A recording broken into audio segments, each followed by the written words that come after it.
في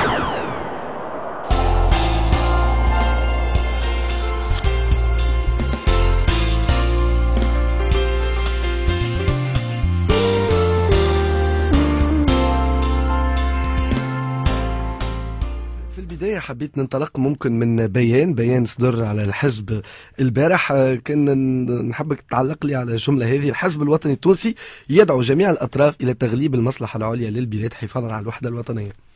هو مش بيان، هو أكثر منه نداء منه بيان. الحقيقة اليوم إحساسنا أنه التوانسة مقلقين وحيرانين.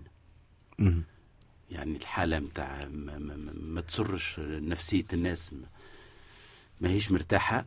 وفي تقديرنا عندهم الحق، لأن المؤشرات اللي قاعدين يشوفوا فيها ما تطمنهمش، سواء مؤشرات اقتصادية اجتماعية، ثم الرؤية على الأقل المدى المنظور. ما نقولوش احنا رؤية المدى البعيد اللي يشوفوا فيه اللي جاي واللي يعيشوا فيه كل يوم ما يطمنهمش. وفي تقديرنا اللي المدخلين المتعدين في الحياة السياسية اليوم وفي الساحة العامة عموما، من مجتمع مدني وأحزاب وحكومة، الكلهم ما بعثوش مؤشرات باش تطمن العباد. تو أنا كي نبدأ فما نعرف اللي عندي مشكل، لكن نفهم الأسباب متاع المشكل ونعرف اللي وين ماشي الأمر، يحتمل نفسيتي ترتاح ونفهم ونتفاعل مع الموضوع. لكن كي تبدأ الأمور باقي في الضبابية وما هيش عارفين وين ماشيين، هذا ما يزيدنا إلا قلق، وما يزيد الناس حيرة على حيرة، ثم أكثر من هذا يزيدك التشنج.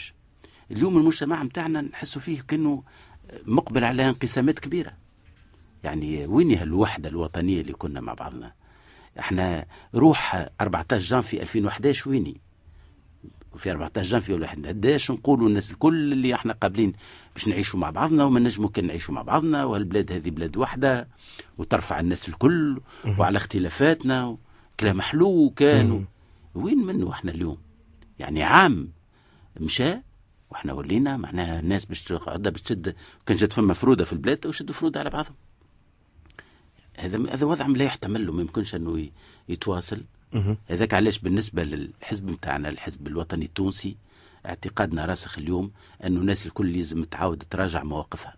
وذاك علاش جاه النداء هذايا اللي هو مش موجه لطرف واحد دون اخر، وانما موجه للاطراف الكل باش الناس تفهم وتعي وتقف وتحط حاجه مصلحه اهم من مصلحه الناس الكل اللي هي البلاد هذه.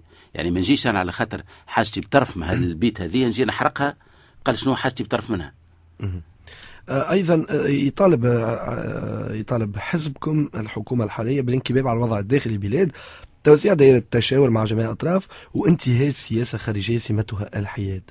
حسيتوا أن السياسة ما فيهاش حياد تو السياسة الخارجية؟ احنا بقطع النظر على تو تقديرنا للسياسة الخارجية مصيبة ما هيش مصيبة، الإجراءات اللي صارت هذه متاع طرد السفير، ثم الخرجات حتى تو الخرجات متاع رئيس الدولة، على خلينا نسميه المسميات بسميها يعني اللي الشارع الكل يرى فيها معناها، مع احترامنا للوظيفة، مع احترامنا للوظيفة، لأنه احنا بالنسبة وظيفة رئاسة الجمهورية بالنسبة لنا وظيفة هامة، لأنه السيد اللي باش يشتغل الوظيفة هذه هو آخر معدل للنسق العام.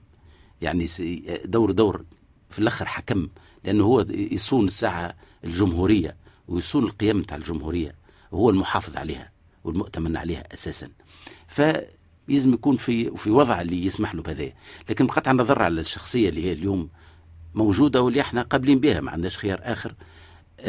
احنا صارت مؤشرات تبعثت للمجتمع اللي هي تحير، واللي خلت النتيجة بتاعها خلت أنه الناس ولات باش تصادم في بعضها.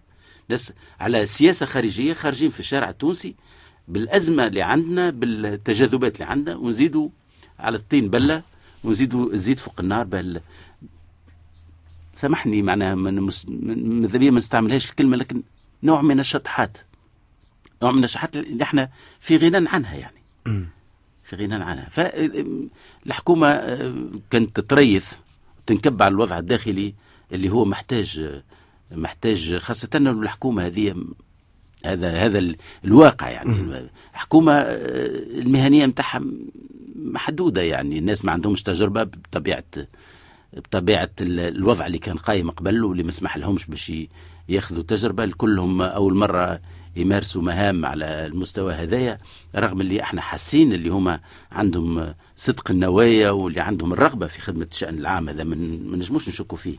لكن الناس ما عندهمش خبرة، ثم الملفات اللي تنتظر فيهم ملفات كبيرة برشا. فمهم أنهم ينكبوا على الوضع الداخلي بظل قبل كل شيء، وما تصيرش مؤشرات من السلطة اللي تزيد، مؤشرات خارجية اللي تزيد القلق الداخلي.